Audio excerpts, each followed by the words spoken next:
Warren Buffett recently Mm, set up a new trust for his family, his children. He stepped away from the Gates Foundation. mhm. So, what should we make of this move? And what are the top lessons to learn from his estate planning situation? Mhm. I think the top lesson is to always keep the money in the family. I know him and Gates have a amazing relationship for a long period of time, but also too, you have to factor in. Warren does it when Warren. One day, I'm gonna have a conversation about some truths about Warren Buffett. It won't be today. But why would I, as one of the greatest investors of all time, I'm speaking as Warren Buffett, give my trust and all of the money that I've earned and not have it in my control or in my family or through Berkshire and give it to him? It was a great combination PR campaign for a while when Gates needed to look a little bit better in public eye and Buffett needed it. Now, do I think the money that was given was a ploy? No. But for that level of scale, when we talk about true generational wealth, when his son is a hell of an investor, and so is his daughter. If you read Snowball, you already would have known about the foundation. But why would I give all that money outside of my family to then take care of? Also, too, Bill Gates isn't looked upon as favorable. So if a person isn't looked upon as favorable, you then have to start to back away. But I think the biggest lesson, if you teach your family how to invest and you're the greatest of all time, why would I have billions of dollars being controlled by a person that is not inside of my family?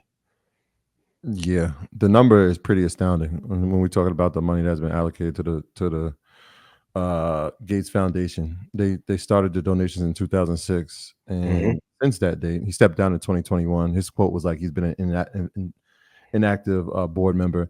They've donated 55 billion, Hmm. and the first thing when I read it was like, okay, there's a will, there's a trust, there's a succession plan. We're starting to see some of these things, right? When he sells off shares of Apple, and it's like, no, it's no panic, but you can see succession. But the interesting thing is, and I feel like we've heard Bezos say this as well, the people at that level of wealth, like the top 10 Hmm. wealthiest people in the world, he said 99% of the wealth when he dies is going to philanthropy. Hmm. And so if it's not going to be the Gates Foundation, I think they might have already created where they actually want to allocate it. Um, so, I mean, planning, I think that's the biggest lesson, right? Planning for nobody wants to die, but we should prepare for it.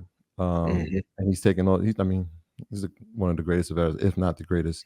But it also shows that there's a financial planning side to this that lives Hmm. on past him and through him. And hopefully we'll see where the allocation is going forward. Yeah, for sure. 55 billion. I think it's important just on a perspective standpoint. He notified Gates that there's no guarantee that his foundation will still get money from his estate after he dies, which it speaks to a few different things. A, he's already planning for his death, Hmm. and he's had the courtesy to actually notify him. So, but it's like That's fine. the average person, you're not even telling your family what your if you have life insurance or not, let alone another Hello. person. You notify another Word? person that they're no longer going to be getting money from. So it just shows you the level of thinking, right? He's not only just thinking about I'm gonna leave this house to my children. He's thinking about what charities are going to continue to get money after Hmm. he's dead, right? Because his estate is still going to be profitable. Hmm. His companies are still going to be profitable. So he's already planning for his charitable donations long after he's no longer here, which I think speaks for the insight of having that type of mindset, of that 100-year 200-year mindset, as opposed to just worrying about the day to day. So that's from a estate planning standpoint. We haven't spoke about estate planning in a while. Maybe we can have a conversation in the near future about that, but it's Okay. important for you to think about your financial plan, not just in the moment now, but in the future, what your family gets, what legacy do you want to leave, what charities do you want to leave money to. All of these different things are important. Can I ask a question? Fire Maybe away. it's a topic. I mean, it's more of a shot. Obviously, he practiced for over 14 years. Was that common? Because as you said, I'm like, if I'm creating let's say amongst the married couples that you has as clients, did you find more than not that people weren't discussing that? They weren't telling them what they were leaving behind?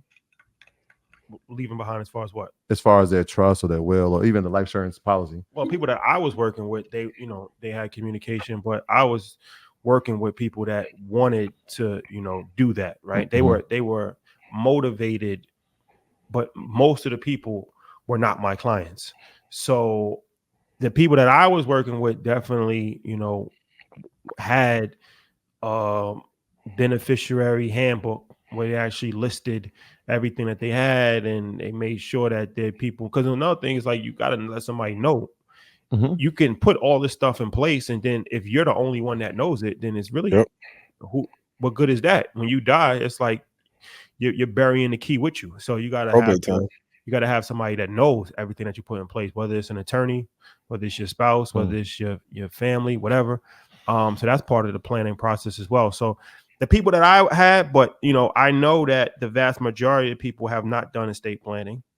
The vast majority of people have not planned to leave money to their children, to their family, let alone charities or you know nonprofit organizations. They definitely aren't thinking that far in the future.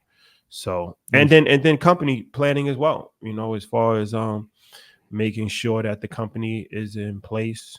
We talk about buy-sell agreements. We talk about having, you know, a plan for that, you know, where somebody's going to die eventually. So if you are the only person that's running your company and you die, well, then your company dies as too. So it's like, you know, when Warren Buffett dies, his company is not going to change, right? Like Elon Musk, like all of these people, like they already have the plan in place, right? Where that's important. A lot of times for Black businesses, it's small business.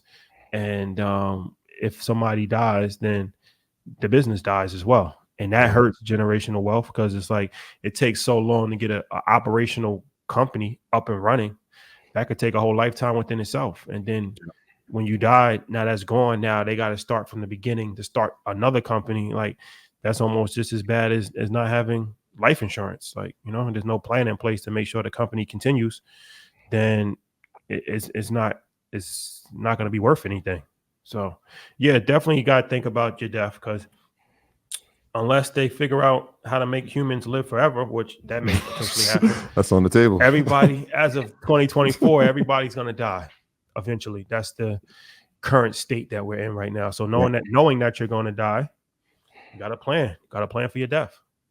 And also, if you don't let people know, the attorneys will find a way to steal from you. It's happened plenty of times. For sure. Yeah. For sure. Yeah, it's interesting because now that you're saying that, and people are like, wait, we're not going to die. Well, when we were talking about those industries and we said AI and biotech, if these people are going to, I'm sure they're going to try to figure out a way to stay on Earth longer. Oh yeah, I mean for sure, definitely. Right, but I'm just it hasn't happened yet. No, I'm saying I just for clarity, like what is he talking about? That's exactly what we're talking about. Oh yeah, I mean they're gonna find a way to take your consciousness, upload it to OpenAI, and then it won't give you no life insurance on the back end, for sure. For sure. For sure. For sure.